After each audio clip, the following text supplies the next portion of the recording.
Hello everyone, আমরা চলে এসেছি আজকে আমাদের 10 দিনের শর্টসের প্রথম দিনে। অর্থাৎ আজকে আমরা আলোচনা করব ড্যান্ড্রাফ এবং ড্যান্ড্রাফের সময় হেয়ার কেয়ার করা নিয়ে।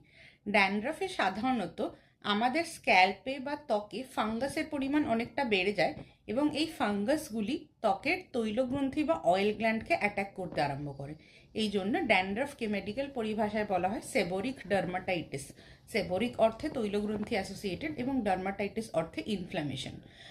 ড্যান্ড্রাফ হলে যদিও আমাদের চুল ড্রাই লাগে, কিন্তু অ্যাকচুয়ালি আমাদের চুলে অনেকখানি তেল প্রোডাকশন হয়, কিন্তু এই ফাঙ্গাসের ফলে এই তেলগুলি ব্রেকডাউন হয়ে ফ্লেক্স সৃষ্টি হয় এবং আমাদের হেয়ার ঠিকমতো নারিশমেন্ট পায় না।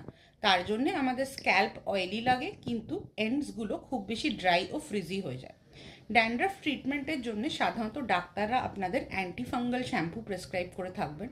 ওভার দ্য কাউন্টার যে অ্যান্টিফাঙ্গাল শ্যাম্পুগুলি পাওয়া যায়, অর্থাৎ বিভিন্ন কোম্পানি, হেড অ্যান্ড শোল্ডার্স বা আজকাল যে নতুন কোম্পানিজ এসছে বেয়ার অ্যানাটমি, মিনিমালিস্ট ইত্যাদি, এতে অ্যান্টিফাঙ্গাল ইনগ্রিডিয়েন্ট বা অ্যান্টি অয়েলিং ইনগ্রিডিয়েন্ট হিসেবে থাকে স্যালিসাইলিক অ্যাসিড এবং জিঙ্ক পাইরিথিয়ন। আপনি বটলস চেক করে এই ইনগ্রিডিয়েন্টওয়ালা শ্যাম্পু কিনতে পারেন।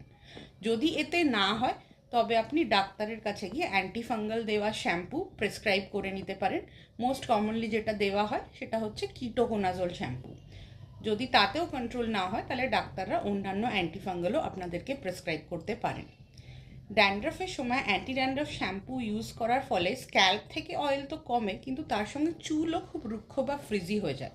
তাই আমরা সাধারণত অ্যাডভাইস করি অ্যান্টি ড্যান্ড্রাফ শ্যাম্পু আপনি স্ক্যাল্পে লাগাবেন, লাগিয়ে 2-3 মিনিট ছেড়ে ওয়াশ করবেন এবং চুলের এন্ডসের জন্য ব্যবহার করবেন অন্য একটি hydrating moisturising sulphate free shampoo. বিভিন্ন ধরনের অ্যান্টি হেয়ার ফল বা ভলিউমাইজিং শ্যাম্পু পাওয়া যায়, সেগুলিও আপনারা ব্যবহার করতে পারেন। একই সঙ্গে দুটি শ্যাম্পু আপনারা ব্যবহার করতে পারেন। এবং ড্যান্ড্রাফ হলে এন্ডস যেহেতু ড্রাই হয়ে যায়, শ্যাম্পুর পরে ভালো করে কন্ডিশনিং করা প্রয়োজন।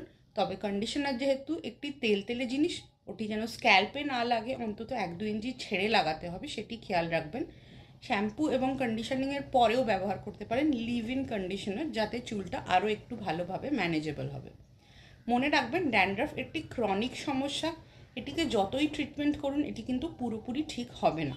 প্রথম যখন অল্প অল্প ড্যান্ড্রাফ দেখা দেয়, শুরু করুন সপ্তাহে 2-3 দিন করে অ্যান্টি ড্যান্ড্রাফ শ্যাম্পু ব্যবহার দিয়ে, এবং তাতে যদি আপনার কন্ট্রোল না হয় তাহলে অবশ্যই ডার্মাটোলজিস্টের পরামর্শ নিন।